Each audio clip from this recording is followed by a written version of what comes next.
ఈ రాష్ట్రంలో ఉన్న 5 లక్షల మంది ప్రజలు కూడా దీని గురించి చూస్తున్నారు. రాష్ట్రంలో శాంతి భద్రతలు ఎలా ఉన్నాయి, ఏ విధంగా ఉన్నాయని. సభ్యులు అడిగిన ప్రశ్నకి వచ్చి సూటిగా సమాధానం చెప్పకుండా దానికి వారు వచ్చి బాధ్యతగా కాకుండా అబాధ్యతగా వారు వచ్చి రాజకీయ ఉపన్యాసం కోసం, రాజకీయ లబ్ధి కోసం చేస్తున్న ఈ నేపథ్యంలో ముఖ్యంగా మేమే కాదు అధ్యక్ష, ప్రభుత్వంలో ఉన్న నేనైతే చదివా ఇక్కడ సందర్భం అయినా కాకపోయినప్పటికీ సొంతంగా ఉన్న ప్రభుత్వంలో ఉన్న డిప్యూటీ సీఎం గారు కూడా రాష్ట్రంలో శాంతి భద్రతలు క్షీణించే విషయాన్ని కూడా చెప్పిన విషయాన్ని కూడా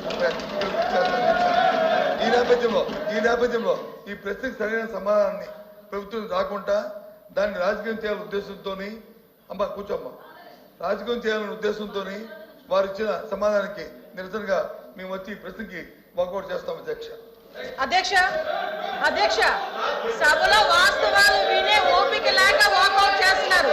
సభలో వాళ్ళు చేసిన దౌర్భాగ్యాలు వినే ఓపిక లేక సహించలేక వాకౌట్ చేస్తున్నారు.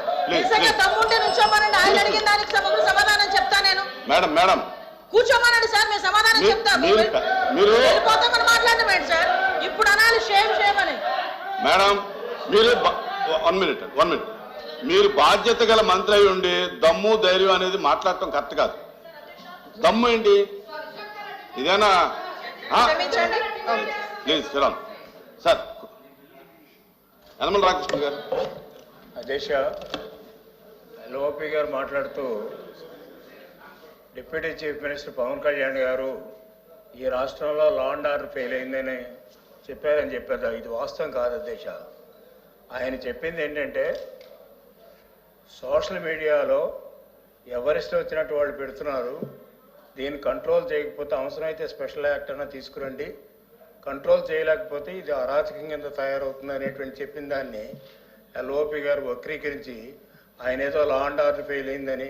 అసలు లా అండ్ ఆర్డర్ అంటే వేరు దేశ, క్రైమ్ రేట్ వేరు. ఈ రెండింటికి డిఫరెన్స్ ఎల్ఓపి గారు తెలుసుకోవాలి. అంచేత ఆయన చాలా స్పష్టంగా చెప్పారు. ఎంచేతంటే ఫ్యామిలీ మెంబర్స్ మీద, ముఖ్యమంత్రి గారి ఫ్యామిలీ మెంబర్స్ మీద, పవన్ కళ్యాణ్ గారి ఫ్యామిలీ మెంబర్స్ మీద సోషల్ మీడియాలో, అదే అందరి మీద, మీ మీద మా మీద అందరి మీద సోషల్ మీడియాలో ఇష్టం వచ్చినట్టుగా రాస్తూ ఉంటే దాన్ని పట్టించుకోవాల్సినటువంటి అవసరం ఉంది అని ఆయన ఒక మాట అన్నారు.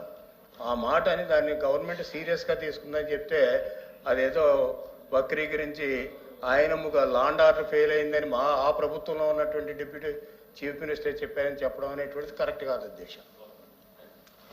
మంత్రులు కానీ